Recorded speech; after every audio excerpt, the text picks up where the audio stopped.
रामकृष्ण हरी. अध्याय 18, ओवी क्रमांक 232 ते 460 पर्यंत.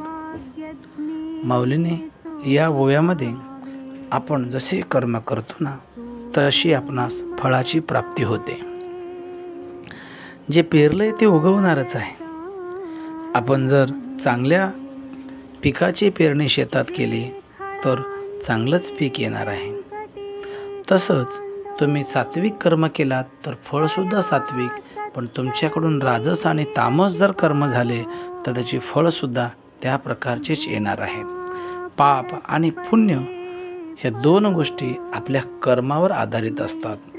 आपण जसे कर्म करू तशा पाप आणि पुण्याचा संचय वाढत असतो आणि पुढे कर्मानुसारच आपल्याला गती प्राप्त होत असते. जसे आपण कर्म चांगले करू तर उत्तम गती होईल आणि आपल्याकडून कर्म वाईट केले गेले तर निश्चित अधोगती राहणारच आहे. जीवनामध्ये विद्या आणि अविद्या, ज्ञान आणि अज्ञान ह्या महत्त्वाच्या गोष्टी आहेत. अविद्येच्या पायी आपल्याला चांगला आणि वाईट याच्यातला फरक कळत नाही. अज्ञानामुळे चांगली गोष्ट आपल्याला निवडता येत नाही. एकदा का अज्ञान गेलं, अविद्या गेली की मग मात्र ज्ञान उरतं आणि जेव्हा ज्ञान येतं ना तेव्हाच खऱ्या अर्थाने आपण संन्यास वृत्तीला प्राप्त होतो आणि मग आपण देवाच्या जवळ जाऊ लागतो. आपण जसं जसं देवाच्या जवळ जाऊ ना तसा तसा देवसुद्धा आपल्या जवळ येतो. आपण ज्या श्रद्धेने देवाकडे पाहतो ना तसा देवसुद्धा त्याच श्रद्धेने आपल्याकडे पाहतो. देव आपल्यातला शुद्ध भाव पाहतो. देव आपली श्रीमंती, देव आपलं सौंदर्य, देव आपलं ऐश्वर कधीच पाहत नाही. दुर्योधनाकडे ऐश्वर होतं, संपत्ती होती, पंचपक्वान्न खाण्याचे होते, पण माझा कृष्ण परमात्मा त्यांच्या घरी भोजनास थांबला नाही तर विदुराच्या घरच्या कन्या खाण्यासाठी त्याच्या झोपडीत गेला.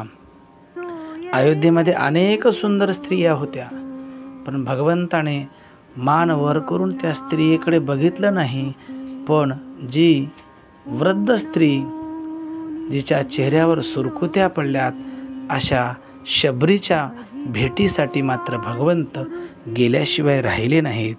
अर्थात देव, आपण देवाकडे जेव्हा एक पाऊल टाकतो ना तेव्हा देव आपल्याकडे 2 पाऊल टाकतो. हे मात्र तेवढंच खरं आहे. यासाठी आम्हाला आमचे कर्म मात्र चांगले करावे लागतात. कर्मापासून अलिप्त राहावे लागतात.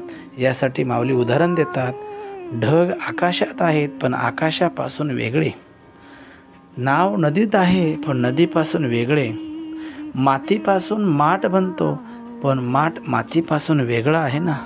तसंच आपण कर्म करावं आणि कर्मापासून वेगळं राहावं. मी केलंय, माझ्यामुळे झालंय हा भाव मात्र त्यांच्यामध्ये. माऊलीने याच अध्यायात कर्माची 5 कारणेही सांगितली. अधिष्ठान, कर्ता, इंद्रिय, पंचप्राण आणि इंद्रिय देवता. या 5 कारणाने माणसाकडून कर्म होत जात असतात. यामध्ये शरीराकडून हे कर्म होतात. आत्मा मात्र या कर्माचा साक्षी असतो. आत्म्याला या कर्मामुळे काहीही फरक पडत नाही. फरक पडतो ते शरीराला. शरीराकडून ते कर्म केले जातात. आत्मा या सर्वापेक्षा अलिप्त असतो, वेगळा असतो. हेच माऊली इथे सांगतात. आपण सुद्धा कर्म करत असताना त्या कर्मात मीपणाचा आव न येऊ देता सहज कर्म करावेत आणि सर्व कर्म कृष्णार्पण करावेत. ज्या दिवशी आपल्याला अशा प्रकारचे कर्म करता येतील, करून घेणारा, करणारा सर्व काही देवच आहे ही वृत्ती ज्या दिवशी आपल्या अंगी बाणेल ना त्या दिवशी खऱ्या अर्थाने आपले ते सात्विक कर्म होत. रामकृष्ण हरी. ज्ञानोबा माऊली तुकाराम,